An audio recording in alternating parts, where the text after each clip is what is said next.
Can we have a C? Oh, right in tune, you see.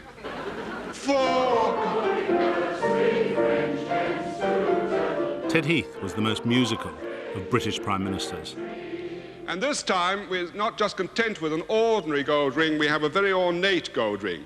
And so we do a little decoration around it. 5 gold rings. But Heath was also one of the most controversial of Prime Ministers. His friends say that he changed the course of our history by taking us into Europe, while his enemies claim he was rotten at the job and presided over an unprecedented series of disasters. But almost all agree that his singular personality often made him his own worst enemy. Did you have any doubts about your own personal ability to fulfil the role of Prime Minister? No.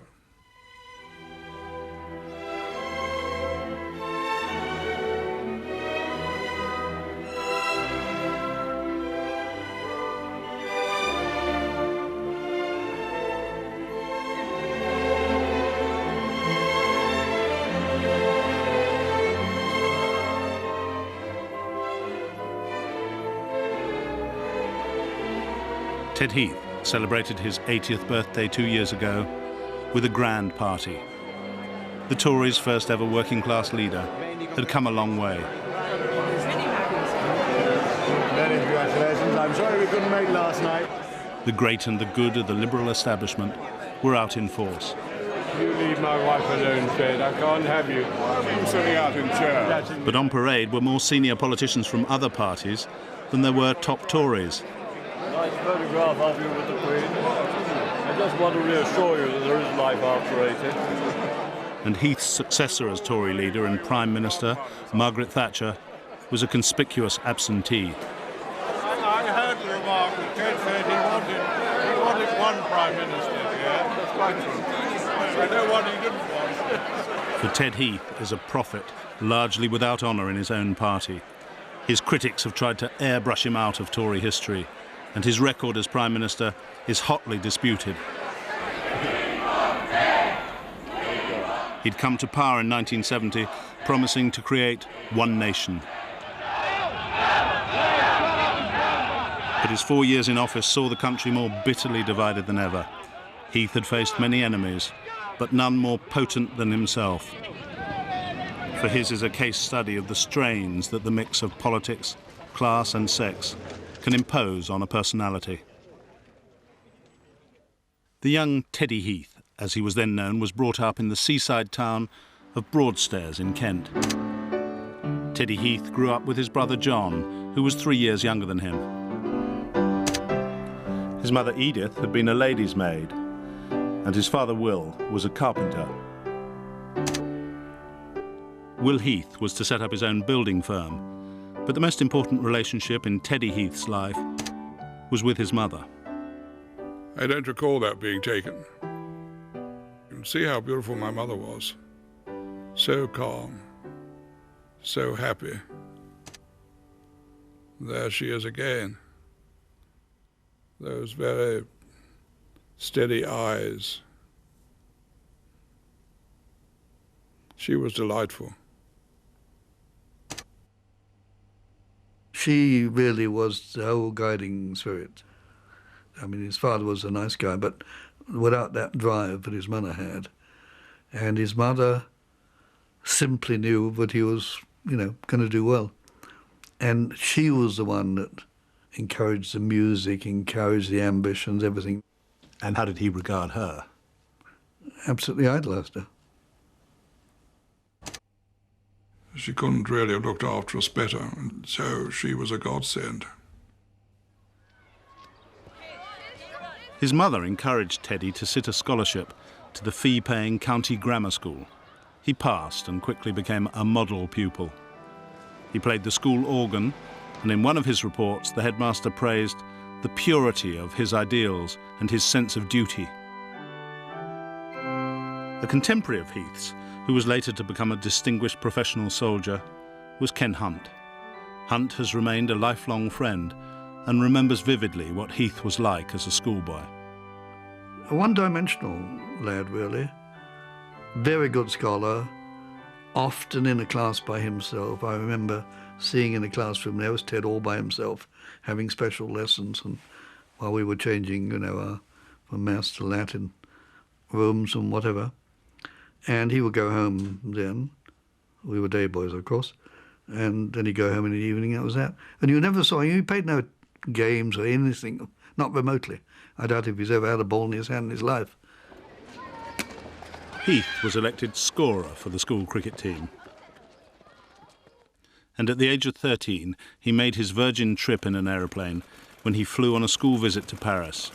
It was the first time he'd ever been to Europe, although politics were not then high on his agenda.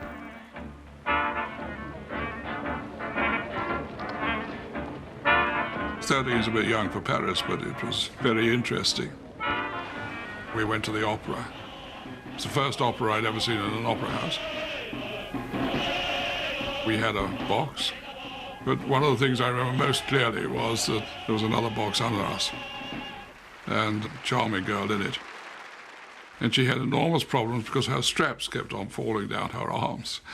And to us, at least, it was a question what she was going to do about it. So I have that vivid memory. Heath played the Archangel Gabriel in the school play. As a prefect, he was a stickler for school rules. He was a self-contained and highly methodical schoolboy. He was always very studious. Studies come very easy to him. He was very fond of music.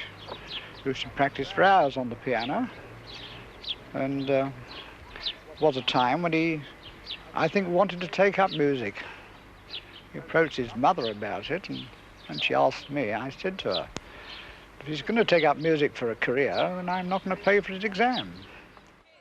Heath turned his thoughts instead to politics. And in the 1935 mock general election at his school, he stood as the Conservative candidate. The day prior to the election, it snowed, and the whole of this lower ground was covered in quite deep snow. Now, I guess Edward, ever the opportunist, saw this and arrived very early in the morning and paced out in big letters on this playground along there, vote for Heath. Well, we all arrived at school, we'd arrived from the trains and that, and we were walking along the corridors along there and in the classroom. We saw that, cool, look at that. Heath won the election by the same landslide the Tories achieved nationally. At the age of 18, he'd now secretly decided on his ambition. I didn't tell anybody I wanted to become Prime Minister because they might have been jealous.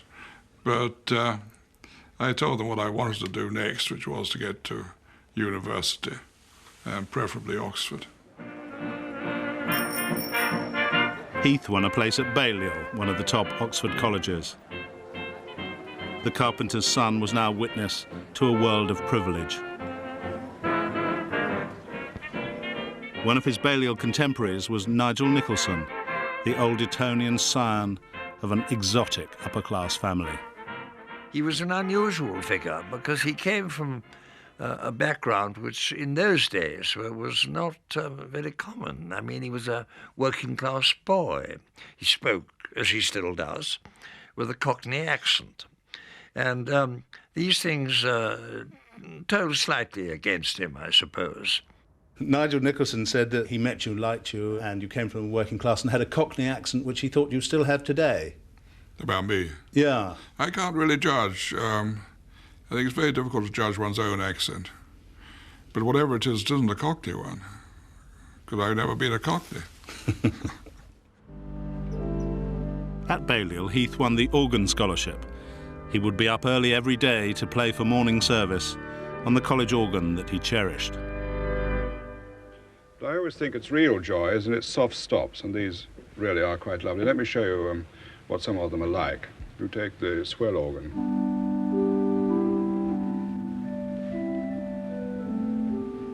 Bring out a little more. A little more still. Soft pedal we can add. And here on the choir organ, some beautiful stops. Now listen to that.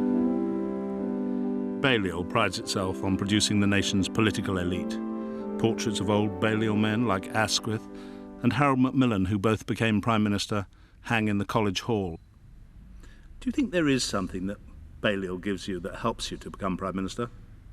Oh yes, complete mental control, intellectual control. What they used to call the tranquil consciousness of effortless superiority. Absolutely, yes. It's the first thing you learn about when you get here. Is it? Yeah. What they teach you? Yes. And you felt that for the rest of your life? Yes. That's what's caused so much trouble. Heath, who then wore glasses, became leader of the Tory students. His political activities, his studies and his music left him little time for social life.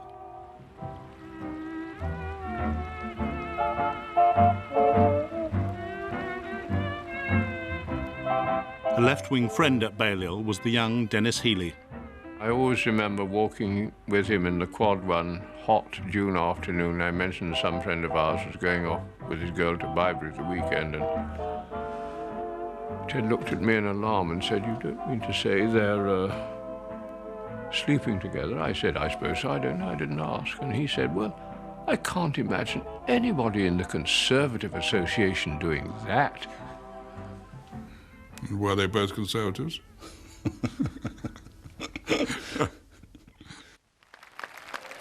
Heath spent much of his time in the then all-male debating society, the Oxford Union. He spoke against the admission of women and was seen as a rather lightweight figure who dutifully followed the Tory line.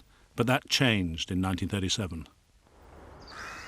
In the summer of that year, he visited Nazi Germany and went to Hitler's Showpiece Stadium, where he was to witness a Nuremberg rally.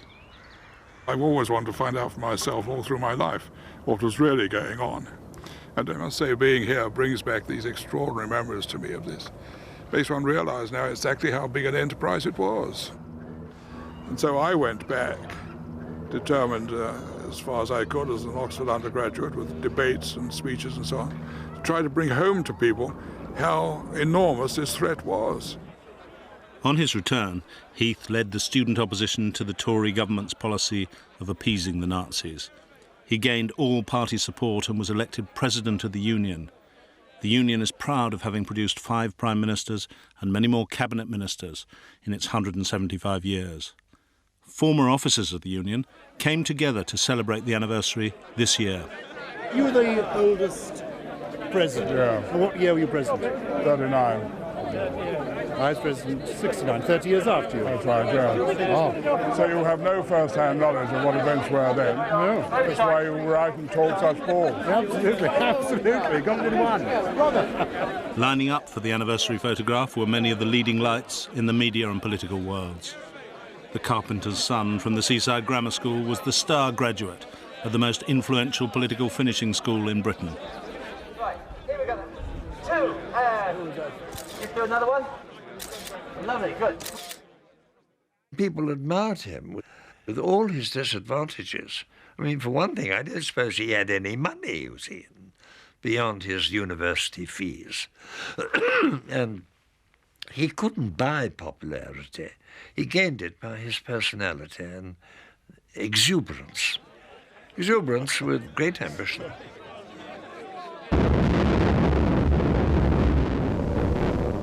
With the outbreak of the war he'd long predicted, Heath joined the artillery as a gunner.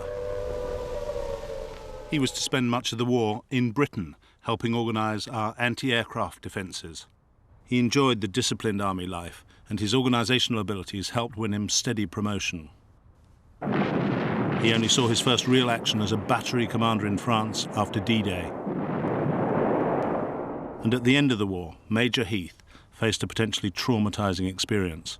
When he was put in charge of a firing squad, he had orders to execute a Polish soldier who'd been convicted of rape. I didn't sleep particularly well that night. The Polish man was taken outside by the guards and tied up, blindfolded.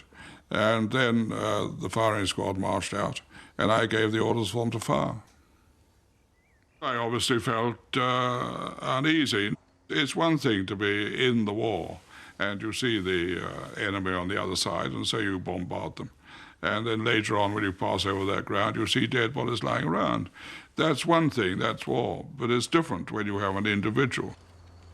Heath was enormously changed by his experiences as a gunner. He came out of the army called Ted rather than Teddy, and he had a toughness which had not been actually visible. I don't say he didn't have it before the war, but it was very visible after the war. What Heath saw of the ravages that war had inflicted on Germany inspired in him the idea that would dominate his whole political life. We saw practically everything was destroyed. The streets were hardly recognizable. They were just a mass of rubble.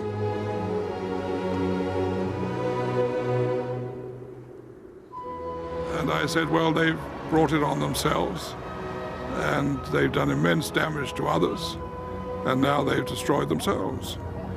But that's the past, and I'd seen all the reasons for it. But what we had to concentrate then, my generation, was the future. And I said that what we've got to create is a unity in Europe, which means that this can never happen again. After all, we've been fighting each other all these centuries, and we destroyed each other very largely in the process. And so we all had to unite on creating a better future for our people. So Heath now had a political mission, but he had first to win a parliamentary seat. In the 5 years after the war, he did a series of jobs outside politics. He became a civil servant, then news editor of the Church Times, and then a trainee merchant banker in the city. He would spend weekends and holidays at the family home in Broadstairs. In the front room, he would still play the piano his parents had bought for him as a boy for family sing-songs on Saturday nights. His father had prospered in the post-war building boom, and Heath remained as close as ever to his mother. Heath's brother John, a council building inspector, had married. His wife Marion saw at first hand how close Heath was to his mother. She waited on him hand and foot, and I've seen her sitting there cracking nuts for him so that he wouldn't have to crack the nuts. She would crack the nuts and pass them to him, and everything revolved round Teddy. There were certain rules that we all got dressed for breakfast, but Teddy was allowed to come down in his dressing gown. But the rest of us, we always had to get dressed for breakfast. In 1947, Heath was selected as the Tory candidate for Bexley in his native Kent. It was a winnable Labour seat, and there was much speculation as to whether the young hopeful would soon acquire the useful political accessory of a wife. Those close to him thought the likeliest choice would be his long-standing friend Kay Raven, who'd grown up with Heath in Broadstairs. She was good-looking. She was socially that little bit above him anyway, you know. Father's a well-to-do doctor. And you'd see her going off to play tennis and things like this. She was a Betjeman-type girl. And I just assumed, you know, at that stage in the Wood, that that's the one he'll probably marry, you know. Heath would escort Kay Raven to the glittering regimental ball of the Honourable Artillery Company. He'd stayed in the army as a territorial and had been made commanding officer of the HAC. So close did the colonel seem to his lady that Heath's best friend from Oxford days, Madron Seligman, became convinced he'd soon be hearing wedding bells. Kay Raven was a lovely person and would have been an excellent wife for Teddy. But he was slow to make up his mind about these things. And I imagine she, in the end, got fed up with waiting. What happened? Why did you not get married? Because she decided she'd marry somebody else. And what? Do you think she was tired of waiting? Well, I don't know. We won't discuss that. Why not? Well, because I don't want to discuss the private lives of people who are either with us or be embarrassed, or no longer with us and it embarrasses their family. But were you sad when you learnt that she married someone else? Yes. Did you get over it, do you think? Yes.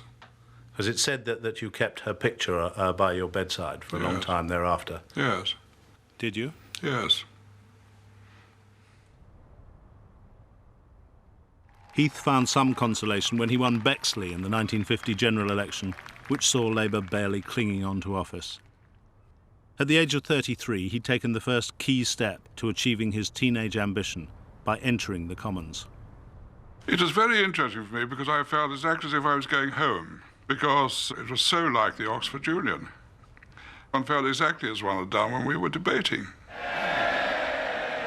Heath and 8 other new Tory MPs set up a party pressure group called One Nation. It argued that the Tories must come to terms with Labour's newly created welfare state, but insisted that compassion must be combined with modern business-like methods of running the economy.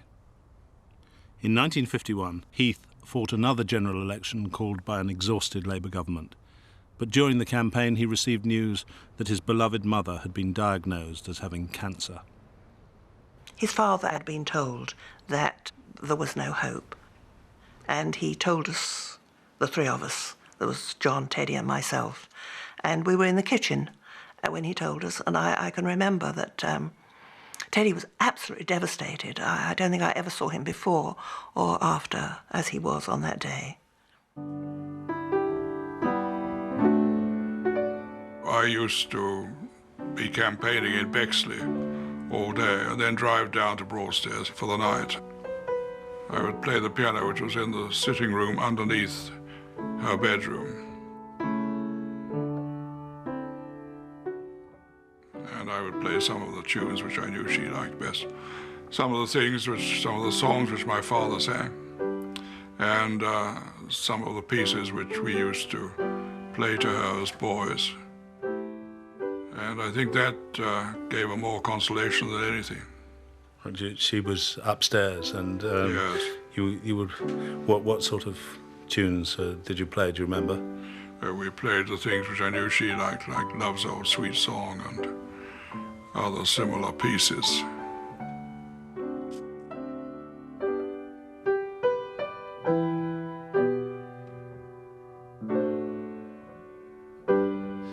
Had anyone that close to you ever died before? No. It was the first in my family, first for my brother and myself. And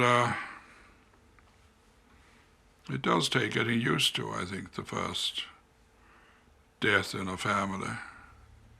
And you realize you'll never see them again.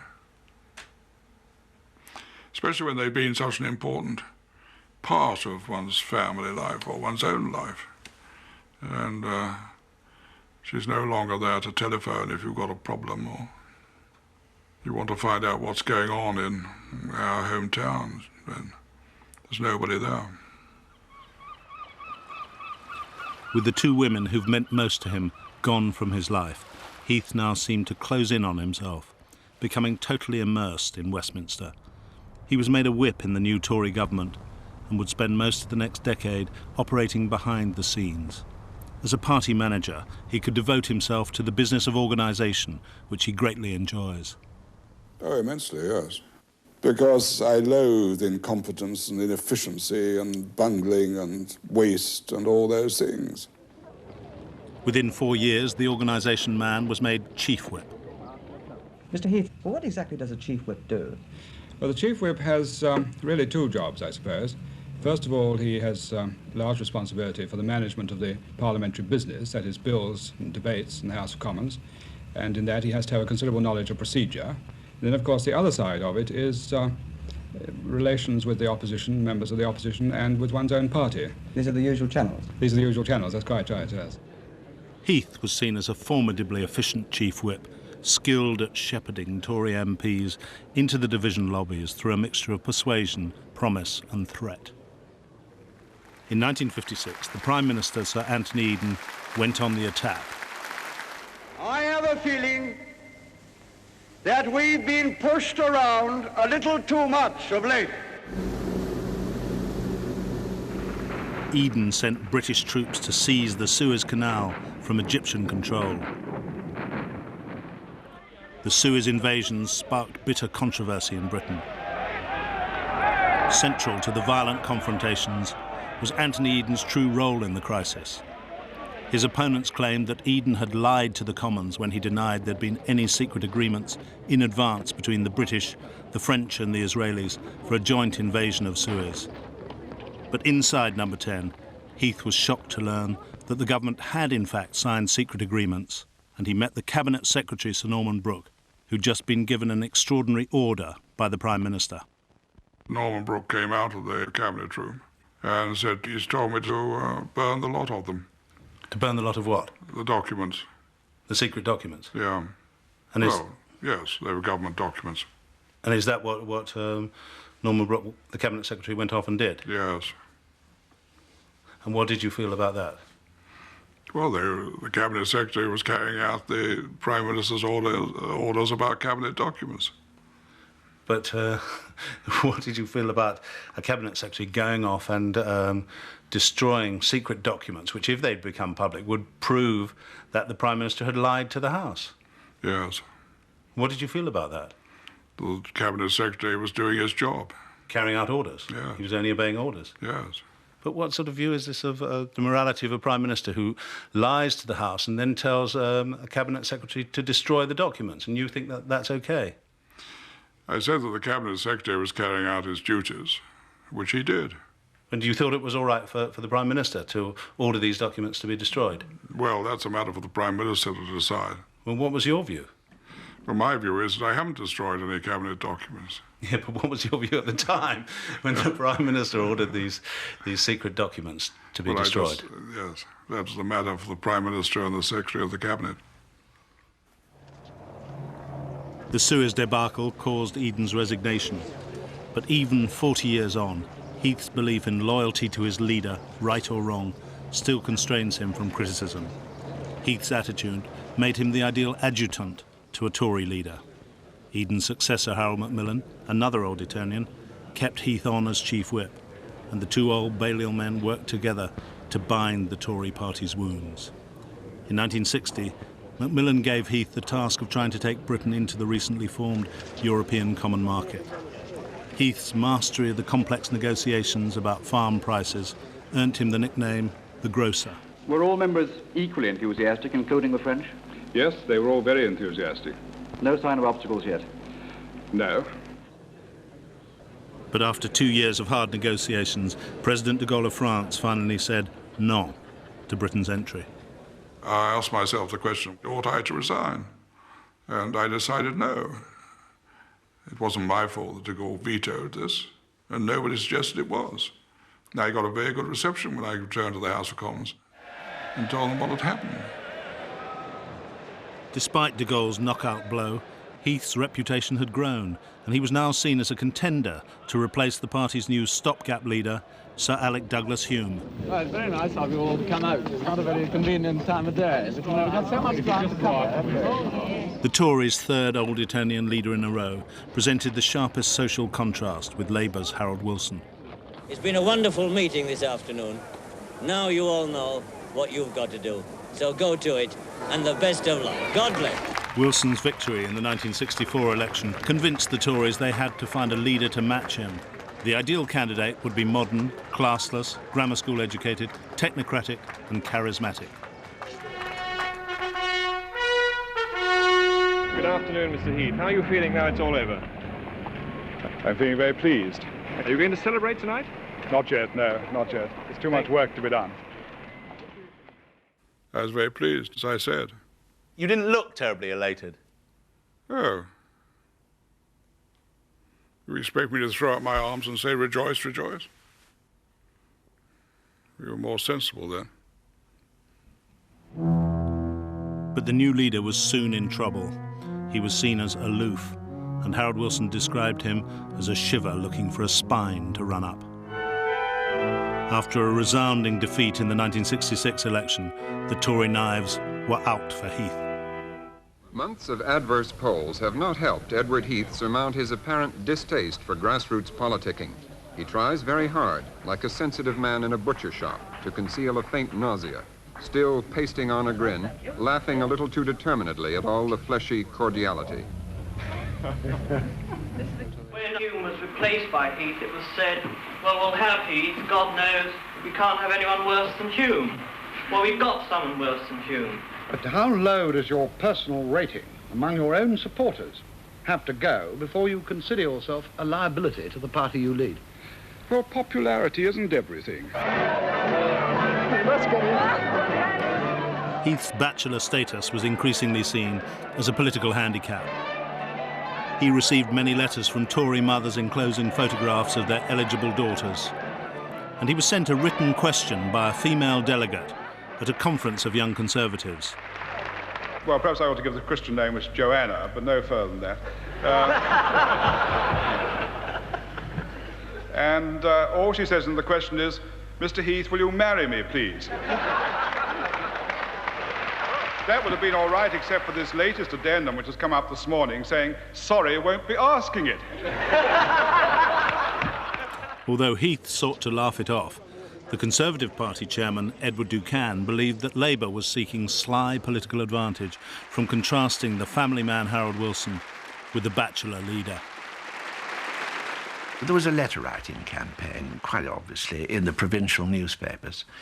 A mother of four would write saying something like that: "Mr. Heath's a very clever man, no doubt leader of the Conservative Party, but I doubt he'd make a very good Prime Minister, because what's a man who's unmarried know about the price of kiddies' shoes and the sort of experiences and worries and interests that I would have, signed, yours sincerely, mother of four." I just wonder whether you think, in terms of practical experience, whether you might have missed anything by not having children. Well, I suppose one could say one might have missed a lot, yes. But it's not the point, it's not the problem, it's not the question. I mean, I just wondered, have you ever changed a nappy? No. Because other people change them on my godchildren. Heath has collected no fewer than 16 godchildren. One of the first was Lincoln Seligman, the eldest son of his lifelong friend from Oxford days. Heath and the Seligman family regularly spent their holidays together. He has always regarded our children as part of his family background, and I think that has filled a gap which would otherwise have existed in his whole life. We have albums of pictures of him playing with the children, lifting them up, helping them swim. Very, very good with young children. Heath took his first tentative steps as a sailor on holiday with Madron Seligman. But within 4 years, he transformed himself into the captain of the ocean racing Morning Cloud. Heath entered the most gruelling of offshore races, the Sydney to Hobart. And through what he calls good organisation, planning and teamwork, his boat won, a useful boost to his image in the run-up to a general election. We'd like to see you again next year. Well, by next year, my time may be taken up with other matters. But Heath started the general election campaign in June 1970, well behind in the opinion polls.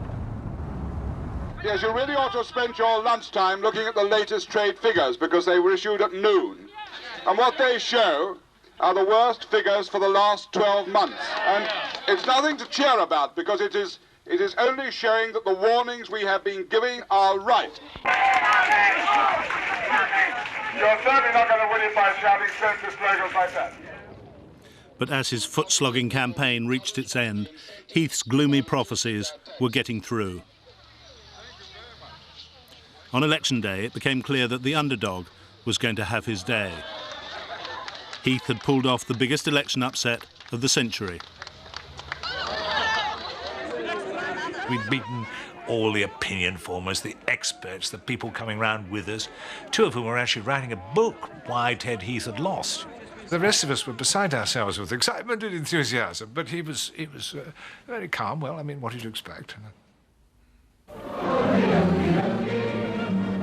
Among the Tories celebrating at their October party conference were the new Chancellor, Tony Barber, and the Employment Secretary, Robert Carr.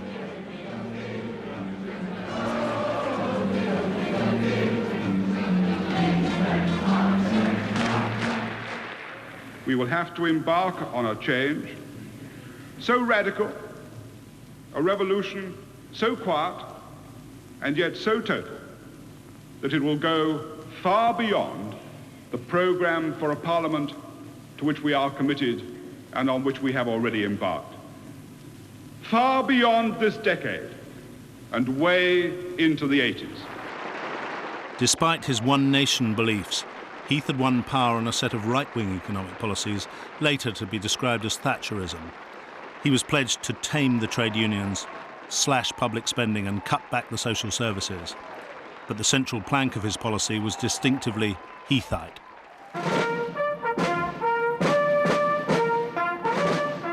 He was determined that this time he would at last take Britain into the common market. To demonstrate his European-mindedness, Heath chose to woo the French in their native tongue. Je suis convaincu que nous vivons un moment historique comparable à celui d'il y a 20 ans. Car il est certain que les décisions que nous prendrons tous dans les semaines à venir seront déterminantes pour l'avenir politique de l'Europe. What do you think of your French? Well, I think it's very good, but nobody over here thinks so. The French, on the other hand, are always very kind and say magnifique, magnifique. And over here in Britain, they say, what an awful noise he was making.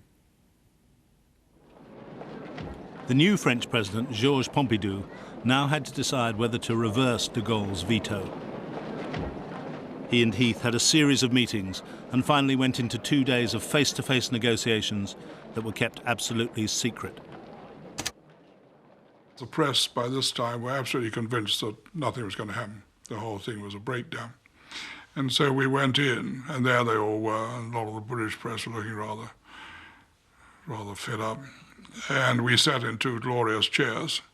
And then President Pompidou said, well, ladies and gentlemen, we have settled everything. And the whole press absolutely startled. It was wonderful to see them all there. Even our own people, our own civil servants, were shaken by the fact that we had complete success.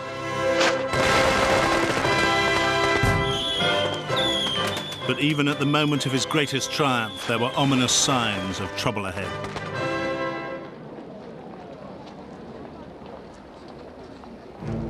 Anti-market groups marched on Downing Street.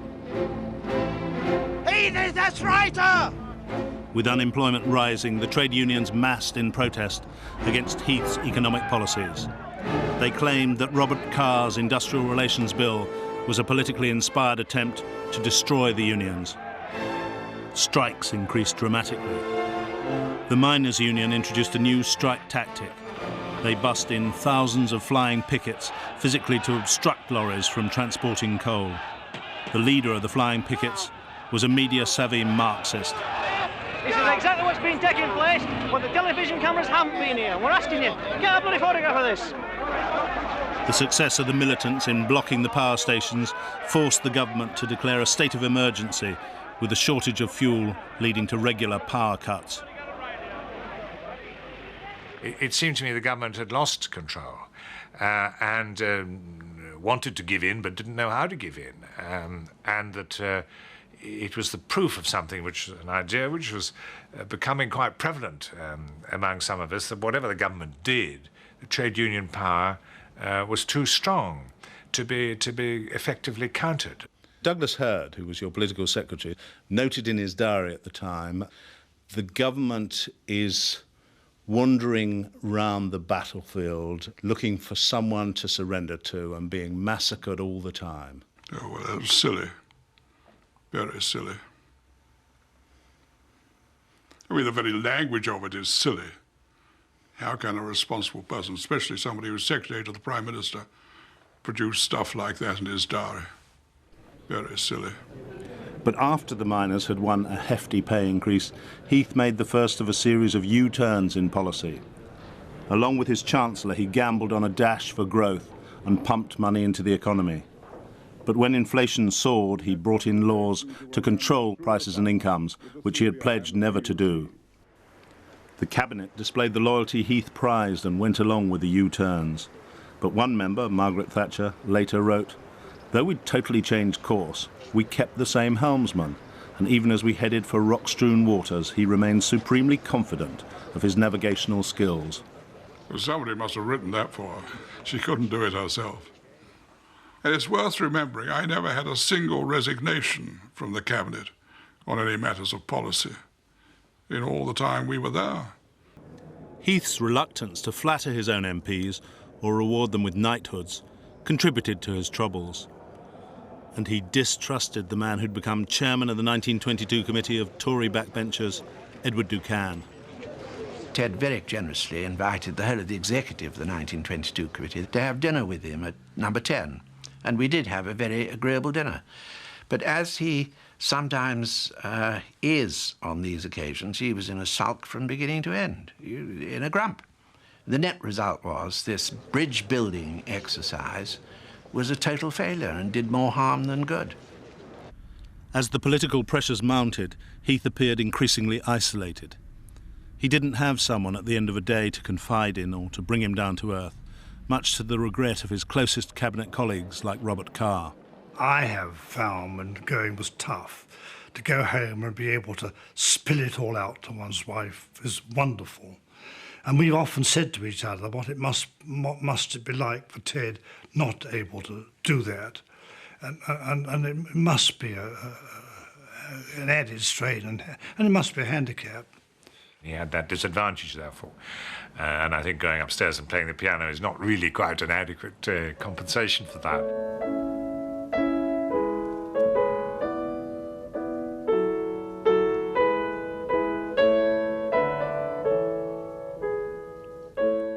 Heath had moved his own grand piano into number 10.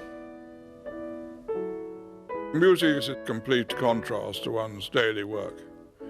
And what it does is to absorb the mental and emotional feelings. You can then produce them yourself in whichever way you want, whether it's on a piano or with another instrument. When you say that music absorbs your mental and emotional feelings, do you think that that means it's been a substitute in your life for love? No, not at all. But you can have love in a variety of ways, and music is one of them. Have you ever been in love? Yes.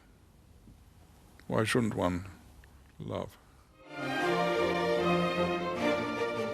One of Heath's closest women friends is the concert pianist Dame Moira Limpany.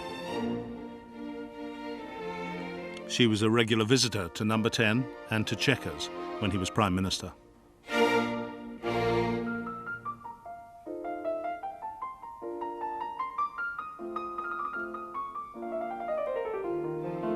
I think he's a very romantic person. He is charming and attractive. I would do anything for Ted. He can ask me anything he wants. I liked her, and apparently she liked me. We had a common interest in good food and wine, and also in discussing performances and audiences. The human warmth between the Prime Minister and the pianist inspired a leading Tory MP with a novel idea. Sir Tufton Beamish was an executive member of the 1922 committee. I was asked by Tufton Beamish. He came to see me one day and he said, "Oh, Moira, Ted must get married. Will you marry him?" And I said, "But I'm in love with so-and-so." I mean, if Ted had asked me to marry him, I should have considered it a great honour. And would you have said yes? Oh, well, if I hadn't been in love with someone else. What do you think of that? Perfectly natural. Did you know that Sir Tufton Beamish had been to see her and say that Ted should get married? Will you marry Ted? No, Tufton never discussed it with me.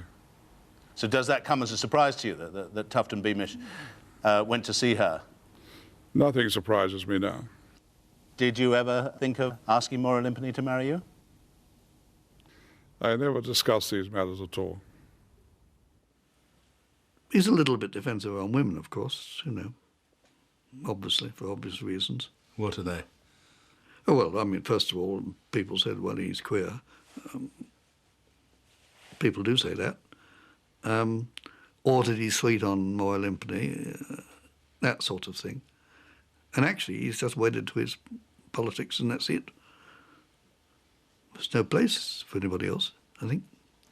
Do you think that, as a politician, you have missed out by not having been married? No, a lot of people say I've gained. Really? In what way? Well, because instead of having to spend time with one's family or not spending time and being divorced, I've just been free to use my time in the world of politics. But events in the world of politics in the autumn of 1973 were conspiring to blow the Prime Minister even further off course. The Yom Kippur War was followed by the quadrupling of Arab oil prices. The energy crisis greatly enhanced the bargaining position of the militant miners' leaders like the communist Mick Magahi and Arthur Scargill. That sense of pell-mell of things crowding in, overpowering even a Prime Minister who was disciplined and determined to do his best, the crowd of events became too great. This rally declares its support for the wages demands of the miners and pledges solidarity in the event of strike action. And I want you to vote with your voice. And all those who agree with it say yes, and let Ted Heath hear you. All in favour say yes. Is there any against? Do you think Magahi and Scargill, the communists, were actually out to get you? They were out to break the government, there's no question about that. What makes you say that? Well, because they themselves said it. What, Magahi said it? Yes. To you? Yes. So what did you think about that? I ignored it. Mightn't it have been more sensible to take note of it? Well, I ignored it in that I made no reply to him, but I knew what they were up to the whole time. Heath had been forced into his second confrontation with the miners, partly by the rigidities of his own statutory pay policy. He decided on a dramatic, preemptive move. Our message to the militants is clear. We've had enough of you. We're going to get on with the job. Heath imposed drastic restrictions on the use of energy, with regular power cuts, street blackouts, and a 3-day week for industry. I know that the new restrictions will make life very much harder for all of us, at work as well as at home.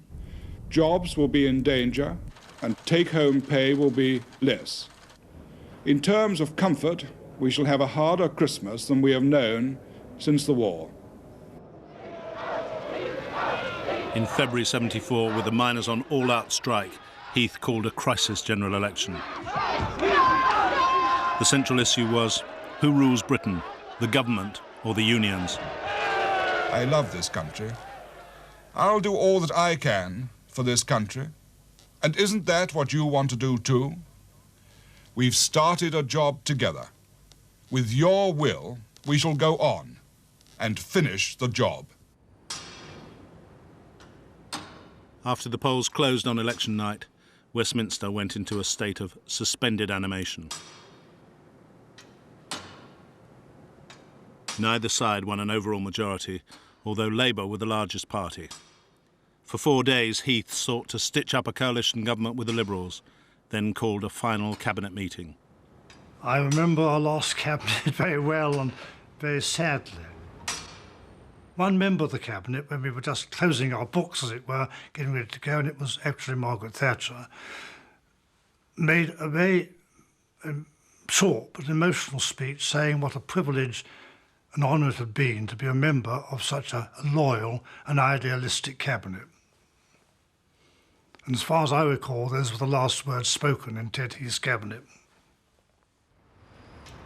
Heath's desperate attempts to construct a mechanism to hold on to power had failed. Time had run out for him. Ted Heath and his piano had to leave Number 10. It seemed a very, very hard blow. It was terrible. Terrible for all of us, but particularly terrible for him. Well, I was bitterly disappointed. I wanted to continue, but it wasn't possible. How much personal responsibility do you take for the fact that so much of what you wanted to do ended in tears? No, it wasn't so much. A lot of it was done and accomplished. The tears were that we didn't get the support at the general election. We got more votes than the Labour Party. We didn't get more seats on our system. We were 3 seats down. That was where it prevented us carrying on with what we'd been doing. So, as far as the other things, they were destroyed by the incoming Labour Party. It was they who destroyed the trade union policy as a whole. And it was those who destroyed the other good things which we built up, housing and so on. We got it done. His apparent failure appears to be of tragic proportions because he played for the very big things and so nearly won them and didn't quite win them. With a little bit of luck, we would have got away with it.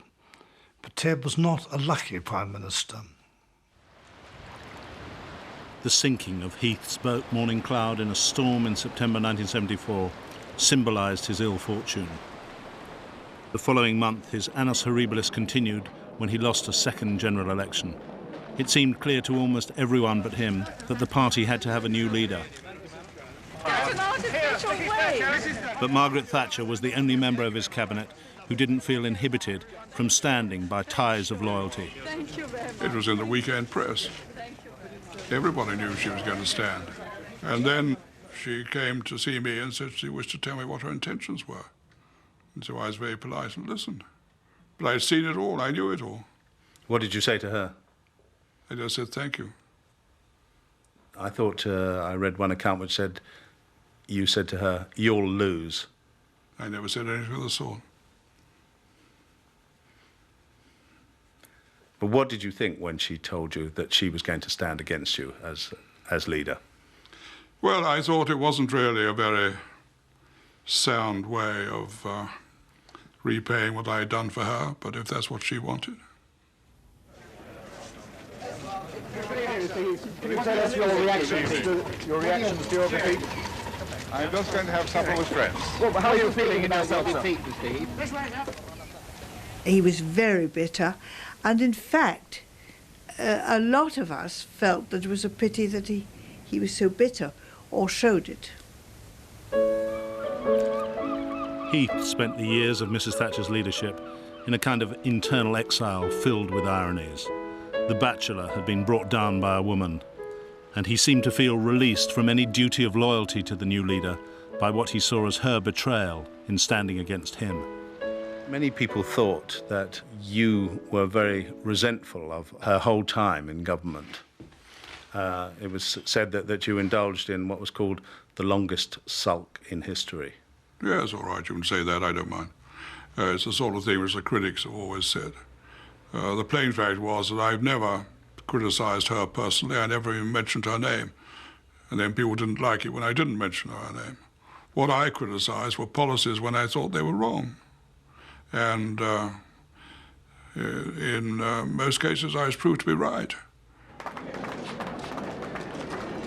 When Mrs. Thatcher herself was brought down in a palace revolution by her own cabinet, she'd been Prime Minister for 11 years, more than 3 times as long as Heath. I expected it to happen sooner or later. And I thought then there would be a chance of getting sensible policies. But they didn't change very much. Because it was said that you rang your office and said, "Rejoice, rejoice." I said it 3 times, I think. Rejoice, rejoice, rejoice. At a party in Downing Street to celebrate Heath's 80th birthday 2 years ago, one of the star guests was the great Russian cellist Rostropovich.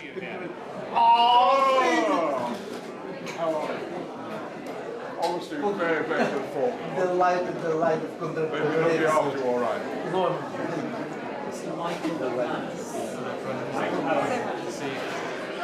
As the longest-serving MP, Heath is called the father of the House. He's become a wealthy man through exploiting the old Prime Minister's network of the international lecture circuit.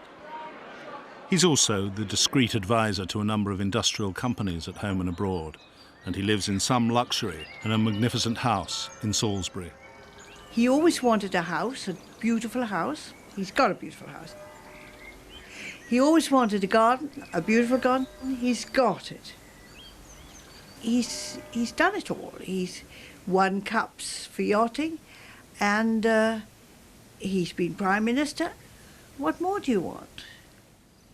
What Ted Heath really wants is a positive reassessment of his premiership and his achievement in taking Britain into Europe. But his friends and enemies alike make a different judgment. I think the truth is that he's always been his own worst enemy. He wasn't sacked by Tory MPs. He wasn't sacked by the electorate. He committed suicide. That's what he did. What do you mean by that? I mean by that he wasn't willing, he couldn't create a degree of goodwill in the country and among Tory MPs that would have allowed him a longer period of office. It's very sad. Since he left office, Heath has seen the Tory party turn against almost everything he believes in. But he refuses to accept that this could have anything to do with any mistakes that he may have made. No, there seems to be an obsession with the interviewers on mistakes. I don't know what to do about it. Might introduce a school course or something. How to say good things about people.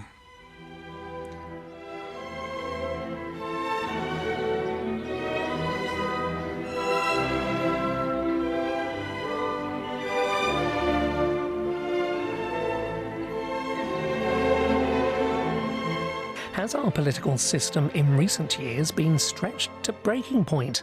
Laura Koonsberg's new series, State of Chaos, asks if UK politics will ever be the same again.